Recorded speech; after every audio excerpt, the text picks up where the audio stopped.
I have a goofy ass cat looking at me. But anyways, I have a list here now of companies that continue to support DEI. So just listen and keep these in mind. Apple continues to promote DEI and encourages state shareholders to reject anti-DEI proposal. Once again, we still got Apple in our corner, y'all. JP Morgan, I just left them. CEO Jamie Dimon stated that the company will continue to reach out to diverse communities, including Black, Hispanic, LGBT, and veterans. Yes, veterans are DEI, y'all. Goldman Sachs inclusion goals are geared towards supporting more women in leadership roles and making progress towards racial equity.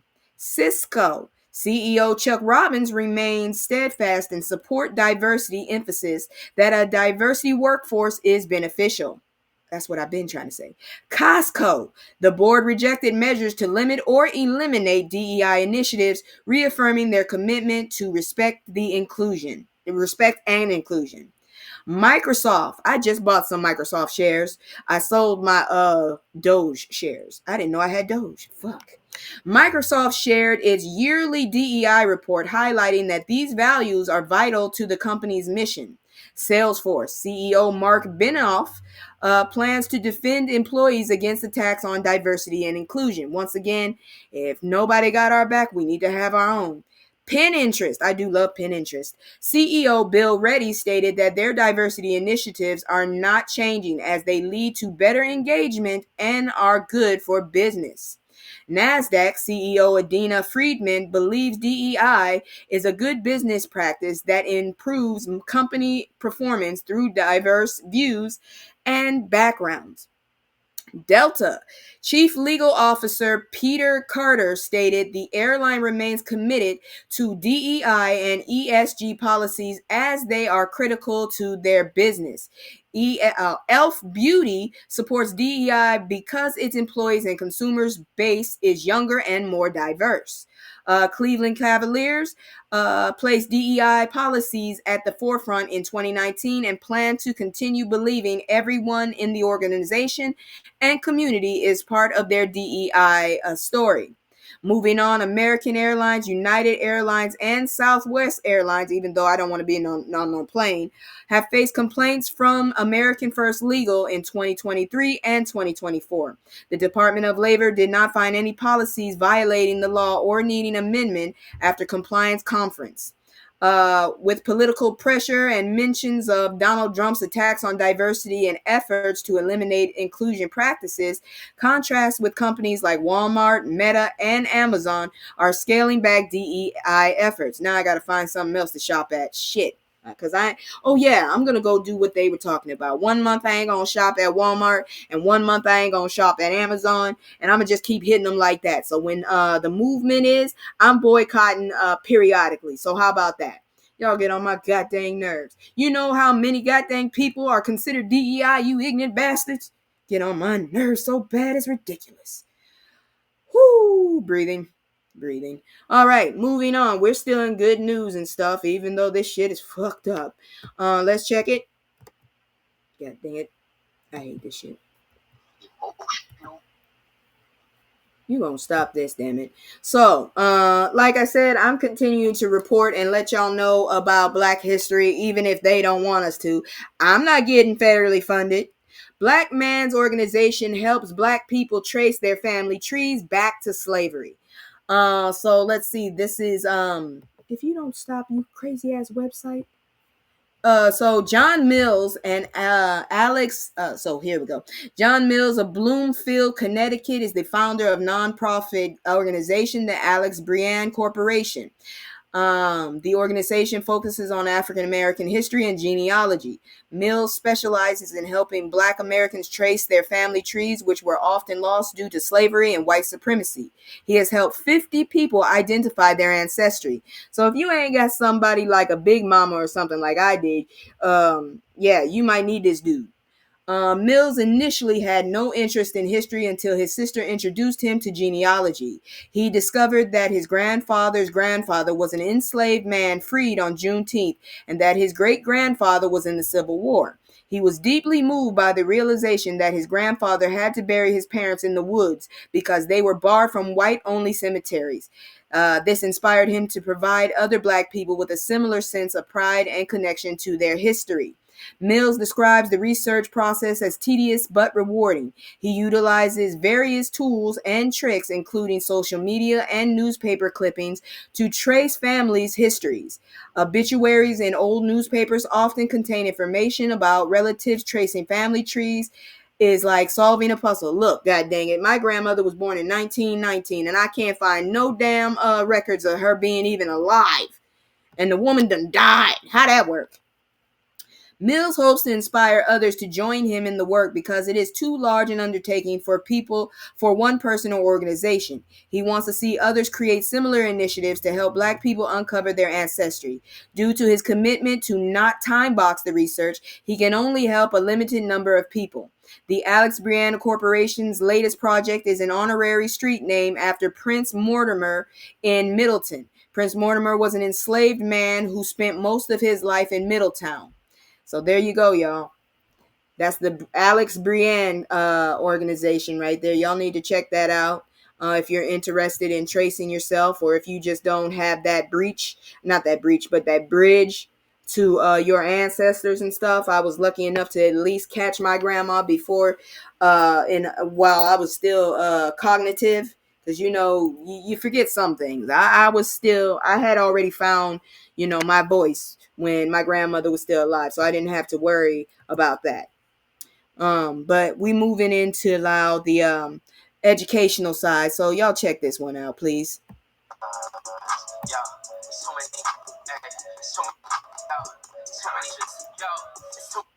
Look at my eyes and I'm the knocking them down every time I step in the booth.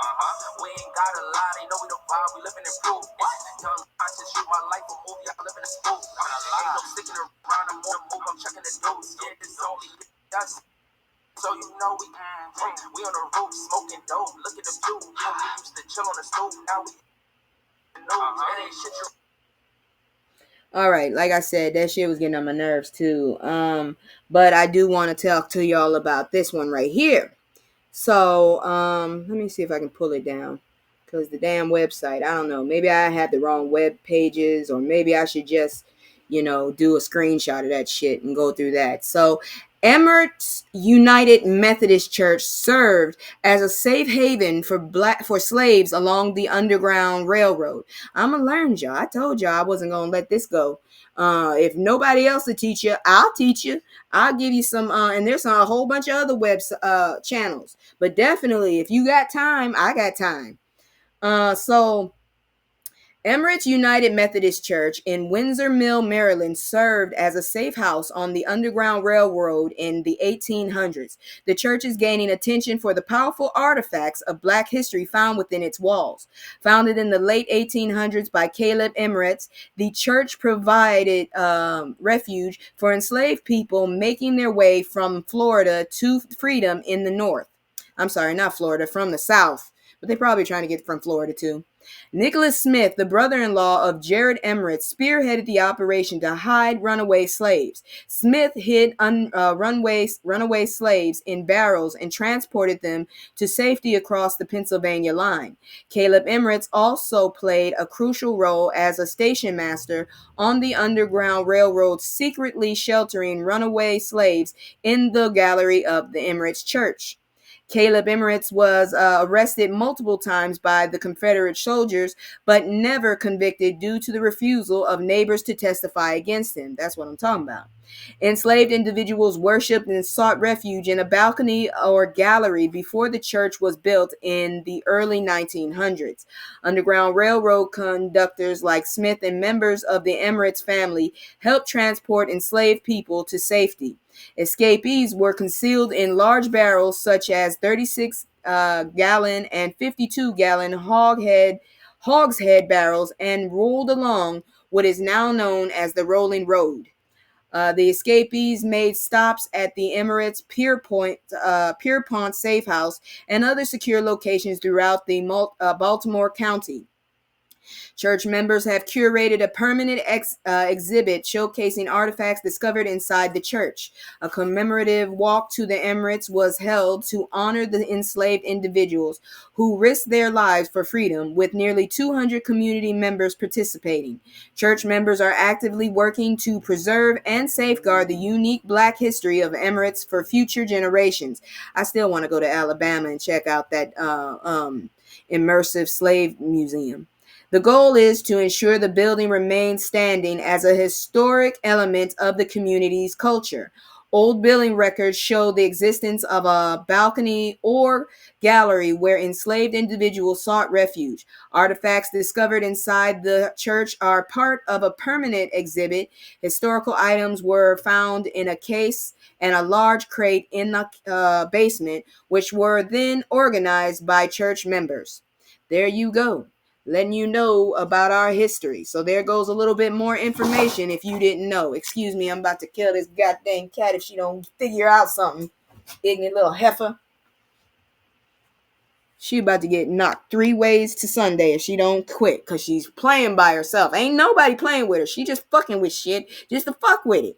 Ignorant bastard. Anyways, got some more information, some educational stuff. So if y'all ain't never heard this one, y'all really gonna want to know about it. It's called Black Tax. Check it out. I'm gonna kill that cat. I'm gonna kill that goddamn cat for real. I'm gonna hurt him. I'm gonna hurt her. I'm gonna hurt her. I'm gonna hurt her. She pissing me off. Where the hell is the catnip? Get that cat high as a kite. Fucker, what did she eat? Anyways, breaking the black tax, why Black homeowners paying higher fees and rates, and how a new real estate club is fighting back. Y'all need to hear about this, y'all, especially y'all who want to own a house. I know I do. So higher mortgage rates. So Black and Hispanic borrowers often receive higher interest rates than white borrowers with similar credit profiles due to historical discrimination, limited access to credit building, and bias in credit scoring models. Financial impact of higher rates over a 30-year mortgage. The increased interest can amount to tens of thousands of dollars, impeding wealth accumulation. Black and Hispanic borrowers may face higher origination fees, appraisal indirectly due to potential bias requiring multiple appraisals, and closing costs. Homeowners in predominantly Black neighborhoods often encounter inflated homeowners insurance premiums, consequence of historical redlining practices. Although illegal redlining legacy persists in risk assessment models that associate predominantly Black neighborhoods with higher risk, even when data doesn't support this. Homes in predominantly Black neighborhoods are often appraised at lower values than comparable homes in white neighborhoods. I've actually seen this happen. They did a study where they changed all the pictures in the house to Black. Then they did it again, and they had a different appraiser, but they used white. And the appraiser, the same company now, and the rates were totally different. They had a higher appraisal for the house when it had pictures of lighter tone people. Just letting you know. The club that we're talking about, this is the Wealth Wednesday Real Estate Club. The club aims to combat systemic barriers in the real estate through collective action. It was founded by Angela Yee, Stacy Tisdale, and Sayyam Ibrahim. To empower members of to collectively acquire $100 million in real estate by the end of 2025. The club provides weekly meetings and courses covering the topics from navigating the home buyer process to identifying investment opportunities. Angela Lee, yeah, I hope you know what the hell you doing. The club connects members with a supportive community of sharing knowledge, resources, and encouragement. The club emphasizes empowering individuals to overcome the Black tax and build wealth through collective knowledge and resources. So once again, that group is called the Wealth Wednesday Real Estate Club. Now, I'm not going to sit up here and say go to it and all that. I say, do your research, because apparently that's the term that we all need to know for 2025. Do your research, because you sitting up there going blind is not helping nobody. Look what the hell happened this time. Shit. I'm still mad finding out one of my goddamn cousins voted for that dumbass and didn't even bother to research, just listening to her dumbass son. That's why people say about kids, young, dumb, and full of. Just saying. Anyways, it's time now for that part where I guess I got to report this because some people just nosy and I aims to please. So check it out. Ain't nobody got time for that. Oh Lord, how Kanye West's Grammy stunt with wife Bianca Censori, I don't know her name, might have just cost what? So Kanye West attended the 2025 Grammys. I didn't even know they had them. You know what? You getting on my nerves. I'm not really that interested in the story. I'm gonna leave that alone. I got my script. I'm about to beat the hell out y'all. Keep fucking with me. Damn crazy ass cats. Anyways, Kanye West attended the 2025 Grammy with his wife, Bianca, I ain't saying that last name, marking his return after a 10-year absence. The nudist's attire, described as ultra sheer dress, exposed nearly all of her body and caused a stir both online and in person. And yet you fucked up Janet Jackson's bag for a nipple. She didn't even cause the nipple. The revealing outfit is referred to as not safe for work fashion stunt. Japanese investors who had committed to $20 million for two Kanye West shows at the Tokyo Dome in May are reconsidering their investment. How you gonna fuck up your own damn bag, sir? Why isn't my screen working right? My damn shit is not working right. Okay. The Daily Mail reported the investors' concerns, citing a source close to the situation. The potential withdrawal of funding stems directly from the controversy surrounding the Grammys' appearance. The investors believe that West has completely culturally misjudged Japan. Yeah, you have. They're freaky, but they're not just that freaky. The stunt is being viewed as an act of coercive control, which is considered unacceptable in Japan. Japan is described as undergoing a cultural awakening about women's rights with a strong Me Too movement. I ain't even gonna lie. I was in my 30s when I was in Japan. And at that time, that was like 10 years ago, and they were still fucking up 30 and over bag for women. Like, I met a fucking surgeon, like a brain surgeon she was like a jet engineer or something. She was teaching side by side with me in ESL because she was over 30. I'm like, what the fuck? Why aren't you over there? And she said that her bosses didn't think she was useful after 30. They feel like you need to be in the house raising your kids. It's fucked up, man. So if investors pull their money, Kanye West may be barred from performing in Tokyo. The source indicated that West is just not welcome anymore in Japan. West has apparently been living out of one of his investor hotels for the past year, which may now be awkward. The article, I don't know what to tell you, but Mr. Stop it. You're embarrassing the race because you're still brown. I think we disowned you, but still, you full of shit. Damn it. And then he had the nerve to get mad at God. I can't with this dude. I just can't. Please go sit your ass down and please, shut up. Please. That's all I'm going to ask is please. And here come another one. God dang it. Here, check this one out. Ain't nobody got time for that. Let me get rid of this one. I didn't do it because, like I said, it's a struggle. This whole day was a struggle. I was trying to clean my computer up. They fucking with my internet now. I'm about to whoop their ass. Hold on real quick. Motherfuckers, I'm sick of y'all. Y'all gonna keep me up all night. I'm gonna whoop your ass. Keep fucking with me. Yeah, dang it. Bad ass fucking cat. Come over here so I can whoop you. Shit. Hey, little fuckers. Watch what happens. Okay, I'm gonna have to treat y'all like fucking black kids and whoop your ass. Ignorant bastards. Shit. Knocking down the damn internet modem. You know what kind of bullshit I went through with the internet for the last few weeks? Anyways, Lil Wayne gives his final answer about the Super Bowl amid Kendrick halftime drama. What is there to say, sir? Just give it up. I personally felt like you should have been a guest if they decided to choose Kendrick, but they decided to choose Kendrick. So you could have at least been quiet and let him invite you and, give you all the accolades because you are one of his inspirers. Shit. Influences. Oh, Anyways, let's see what you had to say. So, Lil Wayne announced he will not be attending the Super Bowl in his hometown of New Orleans. He stated he has been working on something very special and exciting instead. This suggests he may be involved in a Super Bowl commercial. So he might be trying to pull a Beyonce. Like, you know what Beyonce did last year to Usher? And nobody really talked about that. Lil Wayne was reportedly hurt that he wasn't chosen to perform at the Super Bowl halftime show. Well, Kendrick didn't make that happen. Kendrick Lamar was selected as the headliner for the halftime show, leading to disappointment from Wayne's fans. Fans attempted to create a feud between Lil Wayne and Kendrick Lamar. Lil Wayne and Kendrick Lamar spoke to each other and resolved any issues. Wayne wished Lamar all the best and told him to kill it during the halftime performance. My question is, why do you think he probably could have invited you on stage? I hope he does. I hope that's what is special and exciting. I hope he's just lying, because real talk, I figured that since I first expected him to be there since it was New Orleans, but when Kendrick got invited, I figured that he was going to be a special guest for Kendrick, because Kendrick looks up to him. Oh Lord, it's just, what the hell? Are we in the petty age now?